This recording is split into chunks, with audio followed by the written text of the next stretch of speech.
Kemudian terlihat ya sekarang ini Reno sudah ditangani di rumah sakit. Terlihat Aksa yang begitu sangat prihatin melihat kondisi Reno. Dia pelakunya. Kemudian ketika Zaki berkata jangan bilang kalau Galang adalah pelakunya, Aksa pun bilang ya memang dia pelakunya. Berbukti ada. Kelihatan banget ya Zaki begitu sangat marah dengan apa yang didengarnya. Ternyata Galang benar-benar Galang biadab. Gua harus tengokin anak gua. Kemudian Aksa pun meminta Zaki untuk menunggu Reno di sini sementara Aksa akan pulang karena mau menjenguk Sasa. Ruangan periksa saya. Dan begitulah sekarang ini Zaki yang berada di rumah sakit, sementara itu Aksa OTW pulang dan ternyata ketika hampir sampai rumah Aksa melihat ada Damar yang lagi mengawal Amira. Amira terlihat turun dari taksi. Dan kelihatan banget ya wajah Aksa berubah jadi tegang, sepertinya Aksa benar-benar kepanasan. Ternyata baru tiba di rumah.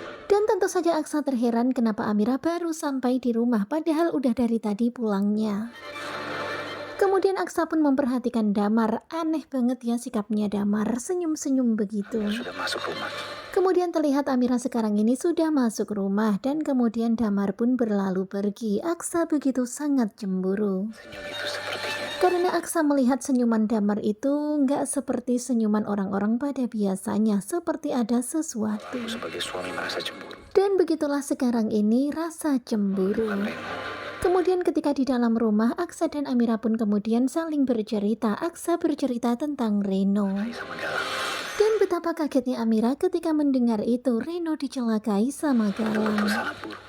Kemudian Aksa juga bercerita kalau kondisi Reno sangat buruk, benar-benar memprihatinkan. Dan mengetahui itu tentu saja Amira pun jadi khawatir kalau Galang akan nekat mencelakai Aksa, Amira dan juga Dedek Sasa. Ada yang aku mau ceritain deh. Kemudian akhirnya gantian Amira yang bercerita tentang apa yang dia alami tadi. Neneknya Damar Dan begitulah Amira pun menceritakan kronologi kejadiannya. ke rumahnya Hingga pada akhirnya Amira pun mengantar nenek itu pulang ke rumah. pinjemin payung sama Tetapi kemudian ketika Amira dan Dedek Sasa pulang, tiba-tiba ada geluduk, kemudian Damar datang minjemin payung. si dan Kemudian Amira pun pulang naik taksi dan begitulah ceritanya, nggak ada apa-apa. Aku gak marah. Dan bersyukur banget ya Aksa nggak marah. Tentu saja Aksa lega karena ternyata Amira jujur bercerita. Kemudian Aksa pun bilang memang seharusnya kita seperti ini, jujur dan saling bercerita, nggak ada yang ditutup-tutupi. Kemudian Aksa pun memegang tangan Amira dan betapa senangnya Amira, ternyata Aksa nggak marah. Kalian bisa lihat bagaimana wajah leganya Amira ketika melihat senyum Aksa. Karena kamu. Dan tentu saja Aksa juga lega ya mendengar cerita Amira. Kemudian Aksa pun bilang besok payungnya biar aku aja yang ngembaliin ke Damar. Nah tentunya kalian pasti makin penasaran kan dengan kelanjutan ketika cinta memanggilmu.